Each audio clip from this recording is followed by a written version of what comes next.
Sir আমি কিচ্ছু করিনি স্যার। আমি আমি কাউকে খুন করিনি স্যার। এটা কি জানো? DNA report sir. তাহলে এটাও জানো যে এর রিপোর্টে কি লেখা আছে। আর তারপরেও তুমি চাইছো যে আমি মেনে নেব যে তুমি কোনো দোষ করনি, তুমি দোষী নও। স্যার স্যার আপনি আমাদের শিখিয়েছেন সত্যের থেকে বড় এই পৃথিবীতে আর কিচ্ছু নেই স্যার। এই কেসটা সত্যিটাও তাই স্যার। আমি আমি কাউকে খুন করিনি স্যার, সত্যি বলছি স্যার। আমি তুমি যদি খুন না করে থাকো তাহলে তোমার রক্ত ওই অস্ত্রতে লাগলো কি করে পঙ্কজ? আমি জানি না স্যার। Damn it! জানো না মানেটা কি? হ্যাঁ, এই যে তোমার হাতে চোট লেগেছে, ওই যে রক্ত চিহ্নটা রয়েছে, সেটাই চিৎকার করে বলছে খুনি তুমি পঙ্কজ, তুমি। আমি আপনাকে বলেছিলাম স্যার, আমি অটো করে যখন বিউরো আসছিলাম তখন কেটে গেছিল স্যার।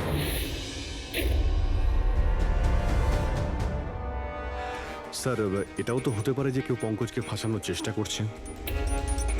পঙ্কজ, যে লোকটা তোমার হাত কেটেছিল হয়তো সেই তোমার রক্তের স্যাম্পল নিয়ে গেছে ক্রাইম সিনে রাখার জন্য। স্যার না স্যার, স্যাম্পল ছিল না ওর কাছে। ও যখন আমার হাত কেটেছিল তখন সঙ্গে সঙ্গে রক্ত বেরোয়নি স্যার। ও চলে যাবার পর আমার রক্ত বেরিয়েছিল।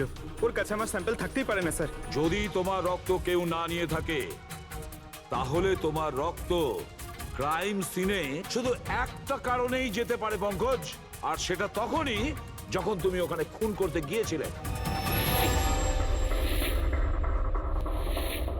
স্যার এ তো অদ্ভুত ব্যাপার। স্যার পঙ্কজ যদি মিথ্যে বলতো, আমাদের বিভ্রান্ত করতে চাইতো, তাহলে তো বলতেই পারতো যে ওর স্যাম্পল কেউ নিয়ে চলে গেছে, কিন্তু ও আমাদের সত্যি বলল। তাহলে ওর সত্যির কি কোনো দাম নেই স্যার? হ্যাঁ অভিজিৎ, সত্যির অনেক দাম আছে, কিন্তু আপাতত এই কেসের একটাই সত্যি। এই খুনের একজনই সাসপেক্ট, আর সে হলো পঙ্কজ।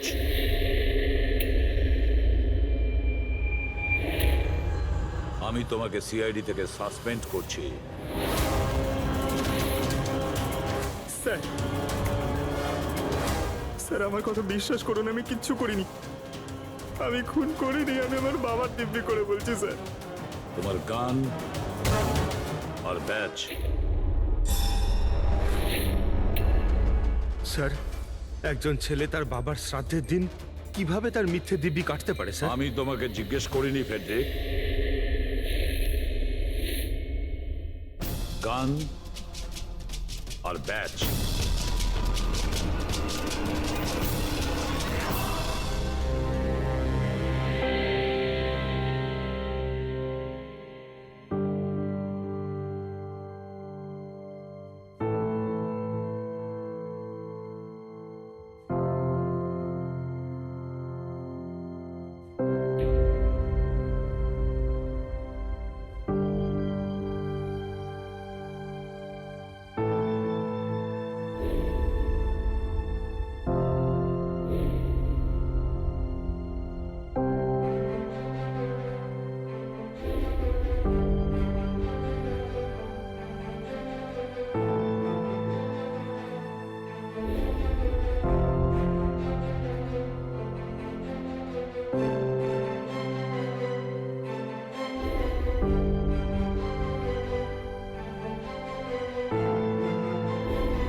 এটা অন্যায় হচ্ছে,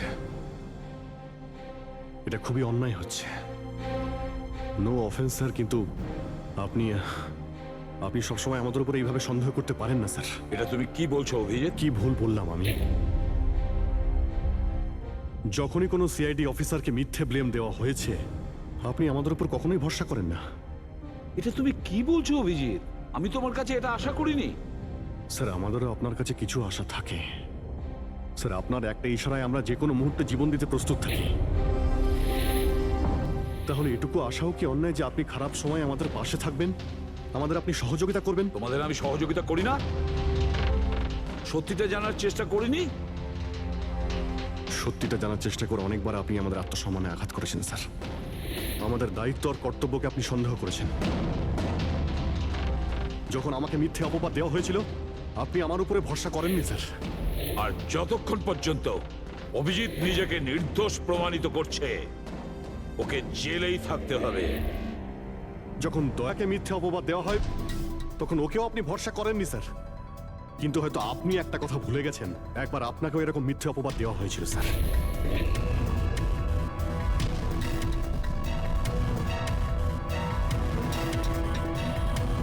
সেই মুহূর্তে আমাদের মধ্যে কেউ আপনাকে সন্দেহ করেনি। আমরা শক্ত দেওয়াল হয়ে আপনার সামনে দাঁড়িয়েছিলাম স্যার, যাতে আপনাকে কেউ ক্ষতি করতে না পারে। তাহলে আমাদের খারাপ সময় কি আপনি আমাদের পাশে দাঁড়াতে পারেন না? অভিজিৎ কোনো অপরাধীর থেকেও বিপজ্জনক একজন ইমোশনাল সিআইডি অফিসার। তুমি ইমোশনাল হয়ে যাচ্ছ অভিজিৎ। আমি তোমাকে এই কেস থেকে সরিয়ে দিলাম।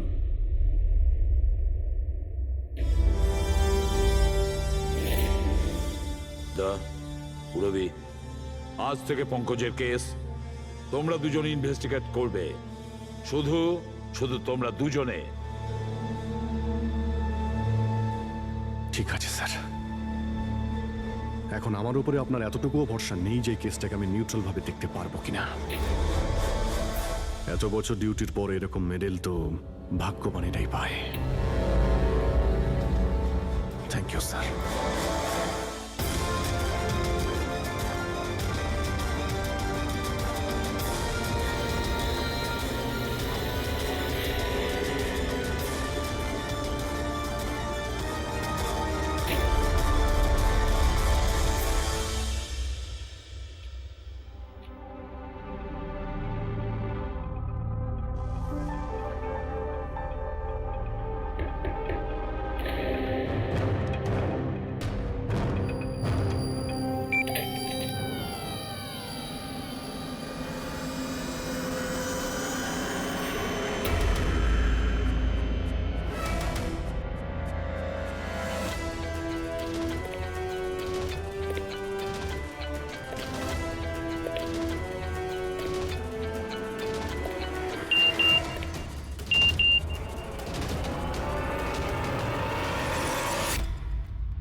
নিজের পিঠ আমার দিকে করে দাঁড়িয়ে পড়ো।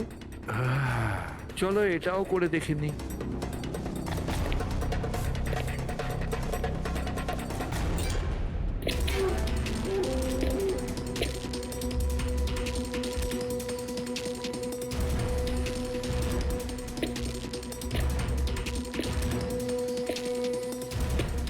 আপনি এসে গেছেন স্যার। আমি আপনার জন্য অপেক্ষা করছিলাম। ওইখানে আপনার ফাইলটা আছে, ওখানে পুরো ফাইন্যান্সিয়াল প্ল্যান পড়ে আছে এবং আমার স্থির বিশ্বাস যে আপনার খুব পছন্দ হবে।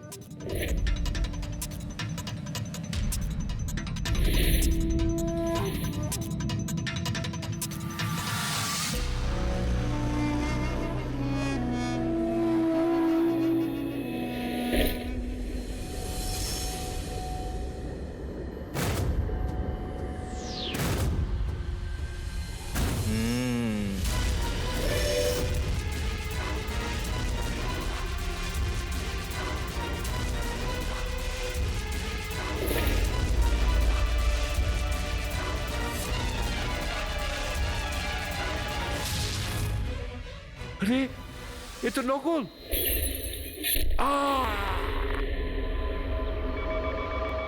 Hello ACP Pradyuman here. What? কখন? আচ্ছা ঠিক আছে,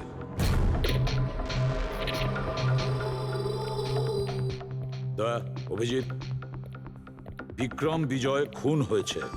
বিক্রম বিজয় মানে ওই কেলেঙ্কারি কেসের? হ্যাঁ হ্যাঁ, ওই বিক্রম বিজয় আজও আইনকে ফাঁকি দিয়ে পালাচ্ছিল, আর আজও খুন হয়েছে ওরই বাড়িতে। একদিন না একদিন তো এটা হওয়ারই কথা ছিল স্যার, এত শত্রুও পুষেছে ঘরের মধ্যে। Sir I am really sorry sir, একটু লেট হয়ে গেলাম। কি ব্যাপার পঙ্কজ, কোথায় ছিলে তুমি? স্যার আসলে বাবার শ্রাদ্ধ ছিল আজ, তাই মন্দিরে গেছিলাম পুজো দিতে। ঠিক আছে, আর এটা হাতে কি হয়েছে? আরে স্যার আসতে গিয়ে লেগে গেল, তেমন কিছু না, খুব বেশি লাগেনি স্যার। ঠিক আছে, তৈরি হয়ে নাও, একটা মার্ডার কেস এসেছে। আর শোনো,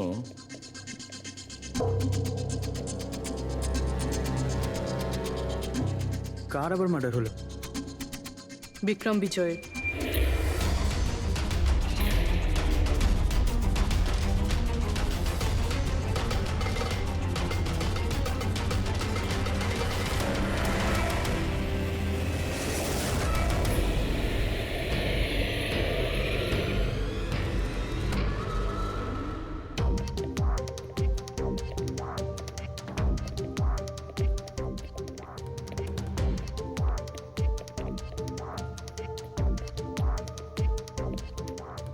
সিআইডি? হ্যাঁ, স্যার আমি গোপাল, বিক্রম স্যারের ম্যানেজার। এই তিনজন কারা? এ মোহিত, বিশাল আর ও হলো রাঘব, এরা স্যারের সিকিউরিটি গার্ডস। ও, আর ইনি? ইনি বিক্রম স্যারের ওয়াইফ মধু ম্যাডাম, আর বাকিরা সব স্টাফ। বডি কোথায়? স্যার বডি ভেতরে আছে। এই ঘাড়ে আঘাত করেছে আর পেট আর বুকেও মেরেছে। খুনি এটা শিওর হতে চেয়েছিল যে কোনোভাবেই যেন এ বেঁচে না যায়।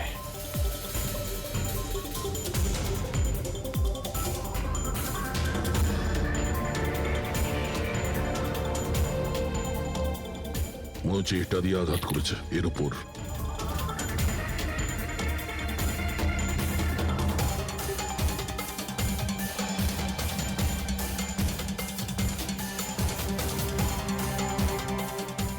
বিক্রমের ফোনে শেষ মেসেজটা কোনো আননোন নাম্বার থেকে এসেছিল। নিজের পিঠ আমার দিকে করে দাঁড়াও।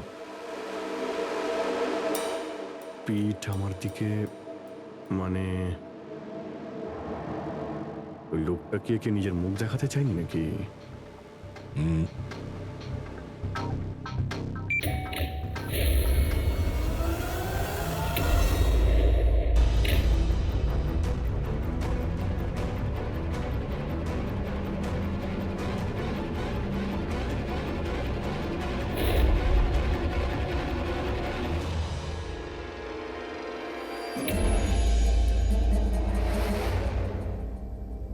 এই দেখুন স্যার, ফুলদানি থেকে আমি কি পেয়েছি, audio recording device. Audio recording device মানে এই রুমের মধ্যে যা কথাবার্তা হচ্ছিল সেটা কেউ শুনছিল। স্যার ওর আমি নাম তো জানি না, কিন্তু ও যেভাবে প্রস্তুতি নিচ্ছিল ওটা দেখে তো মনে হচ্ছিল যেন ওনার কোনো বিশেষ ক্লায়েন্ট হবে, আর উনি বিক্রমের সাথে দেখা করতে চাইছিলেন। এই ক্লায়েন্ট বিক্রমের কন্ট্যাক্টে এলো কি করে? স্যার আমার জন্যে ও আগে আমাকে কন্ট্যাক্ট করেছিল। ও বিক্রম স্যারের পুরো ইতিহাস ভালো করে জানতো, আর বিক্রম স্যার ওর এই হোমওয়ার্কে খুব ইমপ্রেসড হয়েছিল, আর উনি আমাকে মিটিং ফিক্স করতে বলেছিলেন। আপনি ওর সঙ্গে আগে দেখা করেছিলেন? না স্যার, ওই ফোন করেছিল, আর সেটাও প্রাইভেট নাম্বার থেকে।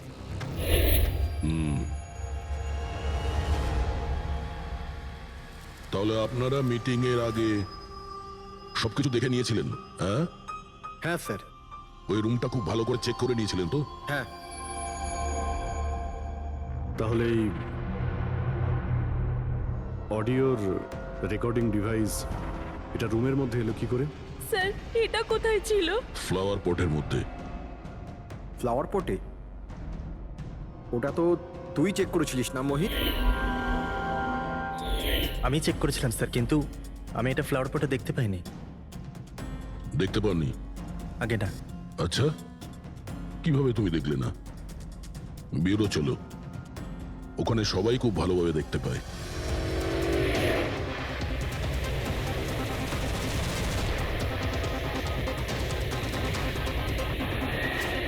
মোহিতের উপর নজর রাখবে। গুলি চালাবে না। কৈলাস স্যার, আপনি? কে ইনি? ইনি সিবিআই অফিসার কৈলাস বাবু। কেমন আছেন স্যার? দারুণ। কি ব্যাপার স্যার, হঠাৎ করে আপনি আমাদের রাস্তা আটকে দিলেন? অভিজিৎ, আমার ওই লোকটাকে চাই যে তোমাদের সিআইডির গাড়িতে বসে আছে। মোহিত? ও ও আমাদের অপরাধী স্যার, ওকে আমরা ব্যুরোতে নিয়ে যাচ্ছি ইন্টারোগেট করার না জন্য। অভিজিৎ, ও অপরাধী নয়, ও একজন সিবিআই অফিসার। কি বলছেন আপনি? এই মোহিত সিবিআই অফিসার? কিন্তু স্যার, এ তো ওই বিক্রমের ওখানে গার্ডের চাকরি করছিল। দেখাবার জন্য, সত্যিটাকে লুকোবার জন্য। কিরকম সত্যি স্যার? মোহিত একজন আন্ডার কভার। ও আমার কথাতেই ওখানে ডিউটি করছিল, আর আমার কথাতেই ও বিক্রমের ওখানে রেকর্ডিং ডিভাইসটা লাগিয়েছিল। আর এই কারণে কিছুই বলতে হচ্ছিল না। আন্ডার কভার মরে যাবে, কিন্তু প্রোটোকল ভাঙবে না। না ঠিক আছে স্যার, ওই অ্যাকচুয়ালি কিছু জিজ্ঞাসাবাদ তো করতেই হবে, খুনের ব্যাপার তো, জাস্ট জেনারেল জিজ্ঞাসাবাদ। আর আমরা ওই অডিও রেকর্ডিংটা পেতে পারি স্যার? আমরা জানতে চাই যে খুনি আর বিক্রমের মধ্যে কি কথা হয়েছে। আপনি এসে গেছেন স্যার, আমি আপনার জন্যই অপেক্ষা করছিলাম।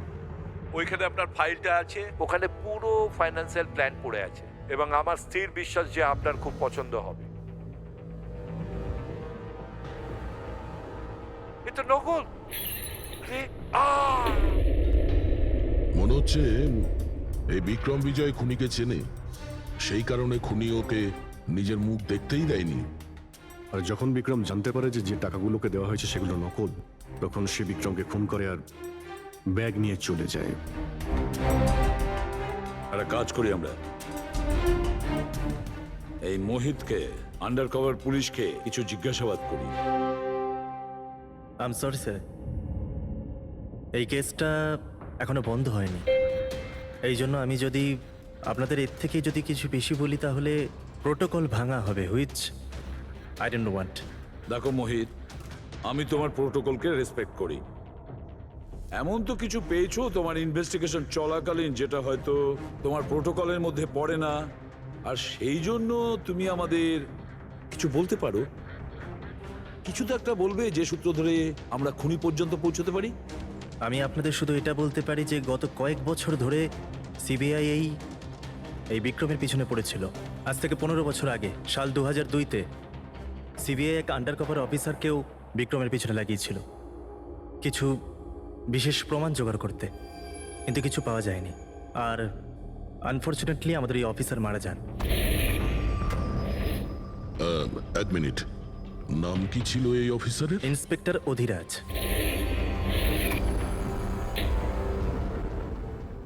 ইন্সপেক্টর অধিরাজ? এই বোতলে যে রক্তটা আছে, এই রক্তে বিক্রমের ডিএনএ ছাড়াও অন্য কারো ডিএনএ আছে। বিক্রমের ডিএনএ ছাড়াও অন্য কারো ডিএনএ আছে? তুমি বলতে চাইছো অন্য কেউ ছিল? কে ছিল সালুকে? ক্রিমিনাল ডাটাবেসের সঙ্গে কম্পেয়ার করে দেখেছিলে, ম্যাচ করে দেখেছিলে তুমি? তার দরকার পড়েনি। প্রয়োজন ছিল না কি বলছো সালুকে? সেটা কার ডিএনএ? ওই ডিএনএ হ্যাঁ, পঙ্কজের। হোয়াট? ওই ডিএনএ পঙ্কজের? আমাদের পঙ্কজের? আমাদের পঙ্কজের। এটা কি করে হতে পারে? সিআইডি অফিসার হলো পঙ্কজ। সিআইডি অফিসার পঙ্কজ খুন করতে পারে? আমাদের একজন অফিসার খুনি? কিন্তু স্যার, পঙ্কজ কেন খুন করতে যাবে? সেটাই তো, সিআইডি অফিসার কেন খুন করতে যাবে? স্যার, বিক্রমের বাড়ির থেকে 1 কিলোমিটার দূরে পুলিশ একটা বেবারিশ মোটরসাইকেল পেয়েছে স্যার। কার মোটরসাইকেল ছিল ওটা? স্যার, ও পঙ্কজের ওটা।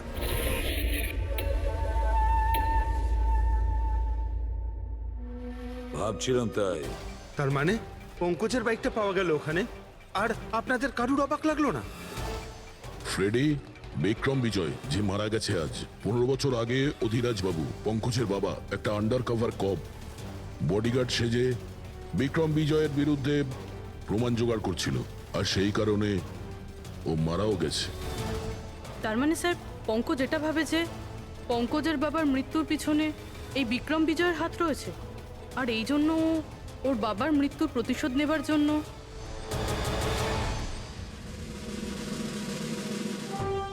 পঙ্কজ এখন কোথায়?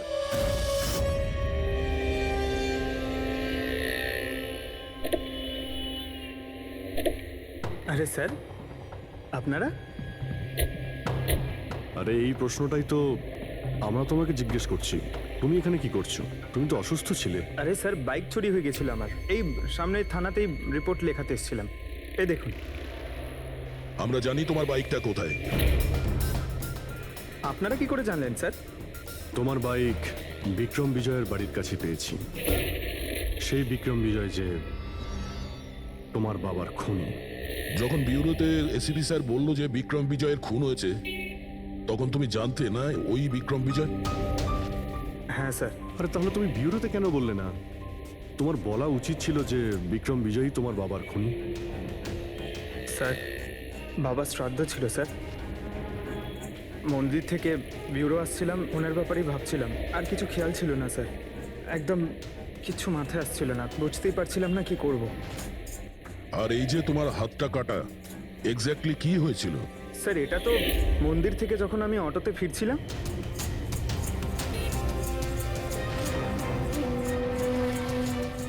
কি হলো স্যার? তাহলে একজন অচেনা লোক আঘাত করে চলে গেল, হ্যাঁ? এমনি অকারণে? স্যার, আমি জানি বিশ্বাস করাটা একটু কঠিন, কিন্তু এটাই সত্যি। আচ্ছা পঙ্কজ, তুমি সবসময় তো বাইকে করে বিউরোতে আসতে, হঠাৎ তুমি অটো করে কেন এলে? হঠাৎ করে না স্যার, আমার বাইক তো দুদিন ধরে খারাপ হয়ে রয়েছে। তাহলে তোমার খারাপ হয়ে যাওয়া বাইকটাকেও নিয়ে গেল, সে ওটাকে রিপেয়ার করলো, আর ঠিক হয়ে যাওয়ার পর ওটাকে একটা ফাঁকা জায়গায় ফেলে দিয়ে এলো, তাও কাকতালীয় ভাবে এমন একজনের বাড়িতে ফেলে দিয়ে এলো যার আজই খুন হয়েছে, আর যে তোমার বাবার খুনিও। স্যার, আপনারা আমাকে সন্দেহ করছেন? আপনাদের মনে হচ্ছে ওই বিক্রম বিজয়কে আমি মেরেছি?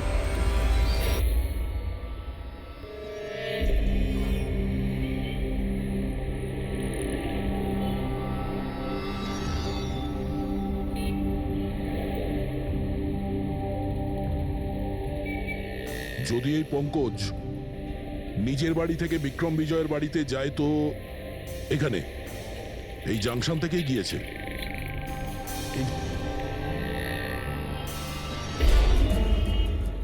স্যার, সিগন্যালে সিসিটিভি ক্যামেরা রয়েছে। এই সিসিটিভি ক্যামেরার ফুটেজ থেকেই আমরা জানতে পারবো যে পঙ্কজ ওই বাইকে করে এখান থেকে গিয়েছিল নাকি ওটা অন্য কেউ ছিল।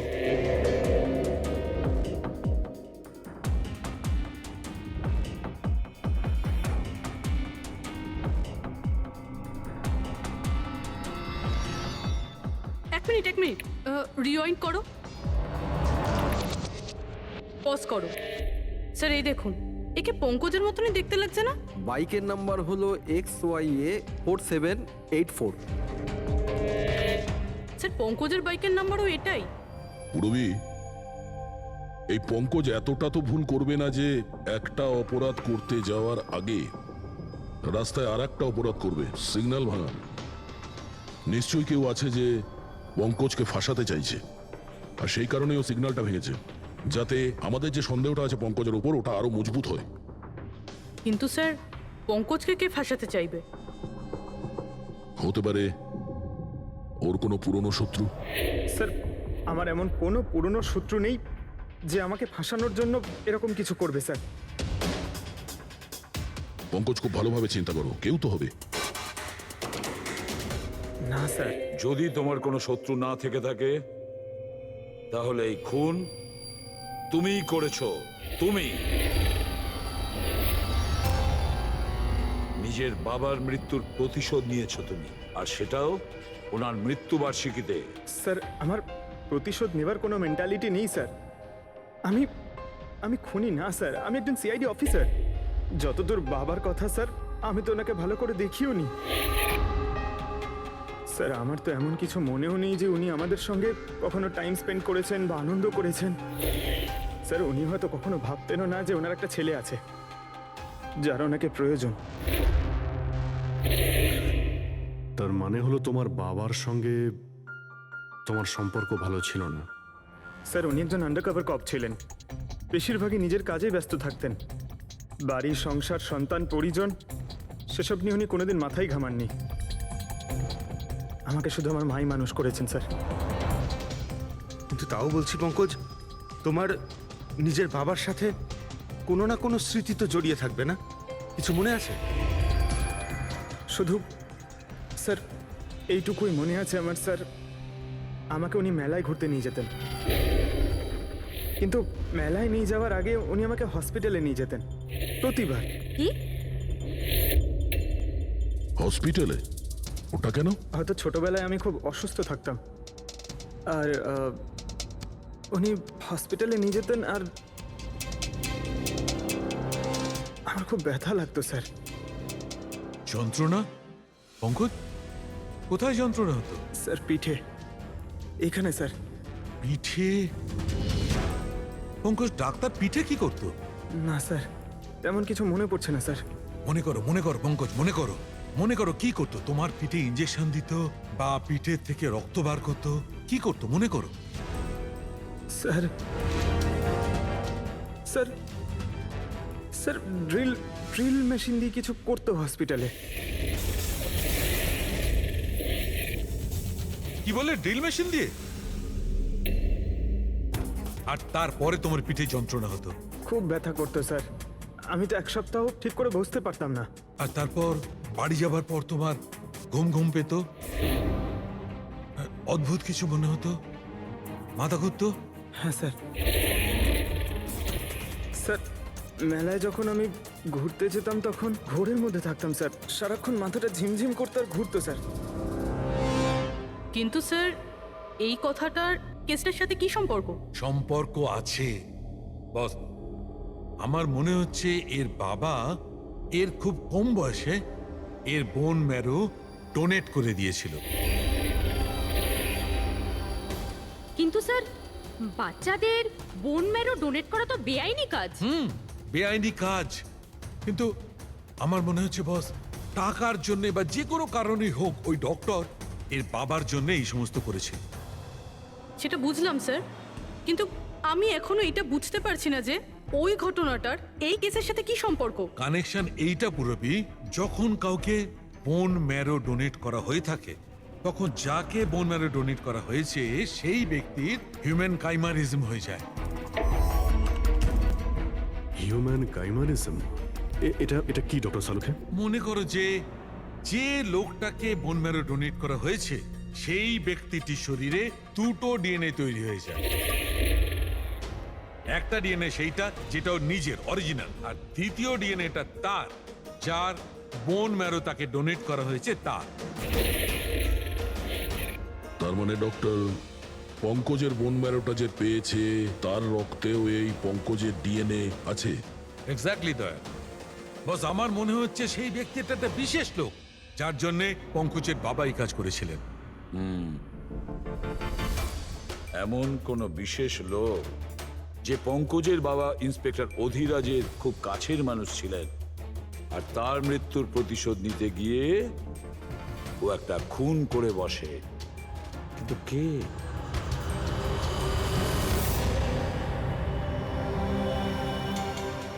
দয়া। Hi sir. Hello Abhijit. Hi Daya. Hello, good. Sorry, আপনাকে এরকম একটা জায়গাতে ডেকে আনতে হলো। অভিজিৎ, যে ইনফরমেশন তোমার দরকার ছিল সেটা না সিআইডি অফিসে দেওয়া যেত না আমার অফিসে? থ্যাংক ইউ স্যার আমাদের সাহায্য করার জন্য। স্যার পঙ্কজ একজন সৎ অফিসার, আর যদি আপনার সাহায্য পেয়ে আমরা নিরাপরাধ প্রমাণ করতে পারি। অভিজিৎ, তোমার মনে আছে এক বিপজ্জনক অপরাধী ছিল রাকা, তাকে ধরতে তুমি আমাকে সাহায্য করেছিলে? তা ধরে নাও আমি সেটারই ঋণ মেটাচ্ছি। এসব আপনি কি বলছেন স্যার? অ্যাকচুয়ালি আমাদের পঙ্কজের বাবা ইন্সপেক্টর অধিরাজের ব্যাপারে কিছু ইনফরমেশন চাই, যতটা আপনি দিতে পারবেন। আপনি কাজ করেছেন না ইন্সপেক্টর অধিরাজের সঙ্গে?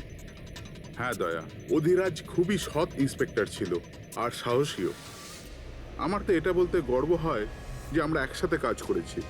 স্যার অ্যাকচুয়ালি আমরা এটাই জানতে চাই যে ওনার আন্ডারকভার মিশনের সময় ওনার সঙ্গে কারো কি কোনো গভীর সম্পর্ক হয়েছিল? আই মিন কোনো নতুন পরিবার সেরকম কিছু? অভিজিৎ, এই যে আন্ডার কভারদের যে দুরকম জীবন হয়, খুব কঠিন হয় সেটা সামলানো। এই পুলিশেরাও তো মানুষ হয় নাকি, আর তাদেরকেও সেই সীমাটা পেরিয়ে যেতে নেই যেটা ও পেরিয়ে গিয়েছিল। মানে ওনারও কারোর সঙ্গে ভালোবাসা হয়েছিল? ওনারও কোনো অন্য পরিবার ছিল? হ্যাঁ, অধিরাজের দ্বিতীয় স্ত্রী বাচ্চা জন্ম দিতে গিয়ে মারা গিয়েছিল। ও, আর অধিরাজ বাবুর মৃত্যুর পর এই দ্বিতীয় বাচ্চাটার কি হয়েছে? এই রহস্য সবসময় রহস্যই রয়ে গেছে। অধিরাজ ওই দ্বিতীয় বাচ্চাটাকে কোথায় রেখেছে, কিভাবে বড় করেছে, আর ওই বাচ্চাটা কোথায় গেল কেউ কিছু জানে না। আর এই যে বাচ্চাটা, মানে দ্বিতীয় বিয়ের বাচ্চাটা, কত বয়স ওর? এ পঙ্কজের থেকে 2-3 বছর বড় হবে। বিয়ে পঙ্কজের মায়ের সাথে আগে হয়েছিল, কিন্তু বাচ্চা দ্বিতীয় স্ত্রীর আগে হয়েছিল। হয়তো ওনার কোনো রোগ ছিল যার কারণে অধিরাজবাবু পঙ্কজের বোন ম্যারো ওকে দিয়েছিলেন। নিজের বাবার মৃত্যুর প্রতিশোধ নিতে হতে পারে খুনটা পঙ্কজের সৎ ভাইই করেছে। আর এখন প্রশ্ন এটাই যে পঙ্কজের এই সৎ ভাই কে সে, আর এখন কোথায়? আমার কিছু কিছু আইডিয়া হচ্ছে যে ওর সঙ্গে ঠিক কি হতে পারে। দেখুন স্যার, আমাদের আরো একটা সাহায্যের খুব প্রয়োজন। এই আন্ডারকভার মিশনের সময় আপনাদের সঙ্গে আর কারা কারা ছিলেন তার সবার ইনফরমেশন চাই, আর অধিরাজ বাবুর ডিটেলস। অভিজিৎ, এটা একটু মুশকিল হবে। জানি স্যার, এটা খুবই কঠিন, কিন্তু কাউকে নির্দোষ প্রমাণ করতে হবে। আপনি আমাদের উপরে বিশ্বাস রাখতে পারেন, সমস্ত ইনফরমেশন আমাদের কাছেই থাকবে। ওকে। আরে ভাই, কতক্ষণ আর অপেক্ষা করতে হবে? এ লোক সময় আসে না কেন?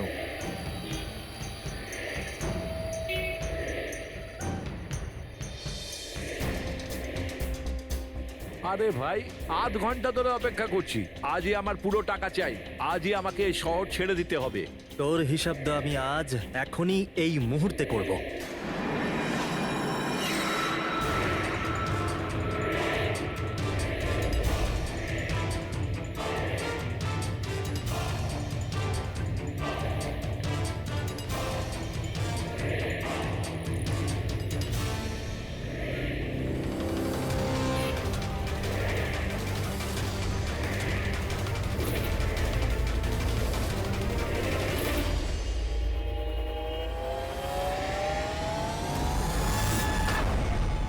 তোর অ্যাকাউন্ট সিআইডি বন্ধ করবে।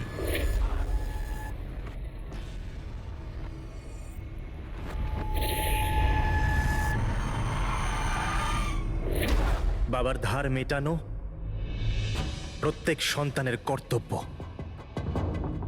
আর যে ছেলে এটা করে তাকেই ভালো ছেলে বলা হয়, আর সেটা হলাম আমি। তুমি তো কিছু করনি, আমি নিয়েছি আমার বাবার মৃত্যুর বদলা। দেখো মোহিত, তোমাদের বাবা ইন্সপেক্টর অধিরাজ একজন সৎ, একজন কর্তব্যপরায়ণ পুলিশ অফিসার ছিলেন। কি ভাবছিলে তুমি? তোমার মতন একজন অপরাধীর বাবা হয়ে গর্ব করতেন, নাকি পঙ্কজের মতন একজন সৎ সিআইডি অফিসারের উপর? তার সত্যি কথা বলতে তো বাবার সব সময়ই এই পঙ্কজের উপর গর্ব ছিল, আর ভালোবাসতো একেই বেশি। আমাকে তো উনি অনাথ আশ্রমে দিয়ে দিয়েছিলেন স্যার, যাতে ওনার দ্বিতীয় পরিবারের ওপর কোনো আঁচ না আসে। তুমি যখন এই কথাটা জানতে আমাদের কাছে এলে না কেন? আমি তো তোমার ভাই, একসঙ্গে ধরতাম বিক্রমকে, তাও আইনের পথে। চাই না আমার তোমার সাহায্য। আমাদের বাবার হত্যাকারীকে কিভাবে ধরতে হবে, কিভাবে ওর উপর প্রতিশোধ নিতে হবে, এর প্ল্যানিং আমি আগে থেকে করে রেখেছিলাম, অনেক দিন থেকে। আর এটাই হলো কারণ আমার সিবিআই অফিসার হওয়ার।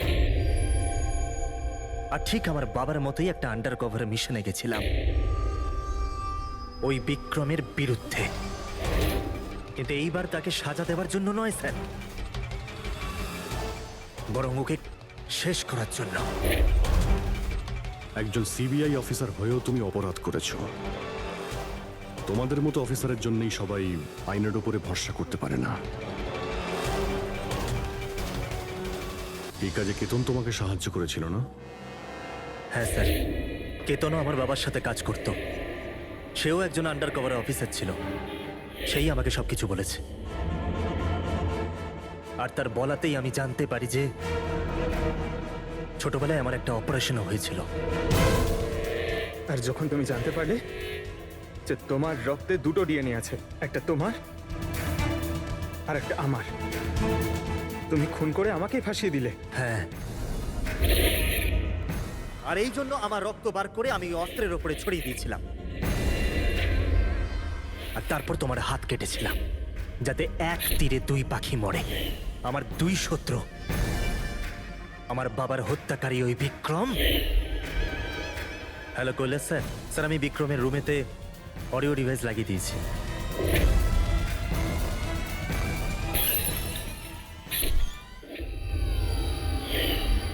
আর তুমি আমাকে এত ঘৃণা করার কারণ কি ভাই? কেন করবো না বলো তো? আজ পর্যন্ত সবকিছু তুমি পেয়েছো। আমাদের বাবার নাম, ওনার ভালোবাসা, ওনার সম্মান, সবকিছু। আর দুঃখের বিষয় তো এটা যে এত কিছু পাওয়ার পরেও তোমার এতটুকু হুঁশ ছিল না যে আমাদের বাবার হত্যাকারী কে। স্যার, আজকে যদি আমি না হতাম তাহলে আমাদের বাবার হত্যাকারী আজও বেঁচে থাকতো এবং ঘুরে বেড়াতো। আর তুমি কি পেলে মোহিত? জেল। আর খুন করে তোমার বাবা কি পেল? মরার পরে লজ্জা। স্যার, একটা প্রশ্ন করতে পারি আপনাকে? আপনারা আমার কাছে পৌঁছলেন কি করে? কারণ আমি এতটুকুও ভুল করিনি সমস্ত প্রমাণ পঙ্কজের বিরুদ্ধে করতে। সেটা তো আমরা জানতাম যে পঙ্কজ এ কাজ কোনোদিন করতে পারে না। আর বাকি রইল তোমার অবধি পৌঁছানোর। যখন আমরা দুটো ডিএনএর খোঁজ পেলাম, আমরা তোমার বাবা ইন্সপেক্টর অধিরাজের ব্যাকগ্রাউন্ড চেক করলাম। সেখান থেকেই আমরা জানতে পারি যে ওনার আরো একজন ছেলে আছে, তুমি। ব্যাস, আমরা সেই ছেলের ঠিকুজি খুঁজে বার করলাম তোমার। আর পুরো ব্যাপারটা ছবির মতন পরিষ্কার। অনেক ভুল করেছো তুমি মোহিত, মস্ত বড় ভুল করেছো। আইন তোমাকে কঠোর থেকে কঠোরতম শাস্তি দেবে। হয়তো যাবজ্জীবন জেল, না হলে ফাঁসি।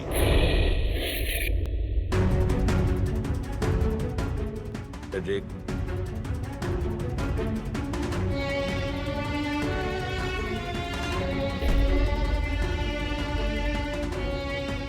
সরি স্যার,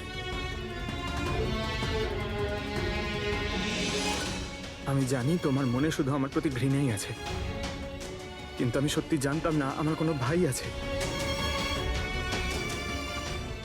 আমি জানি না তোমার সঙ্গে কি হবে, কিন্তু তুমি একটা কথা সবসময় মনে রেখো, আমি তোমার অপেক্ষা করব। I'll wait for you, brother.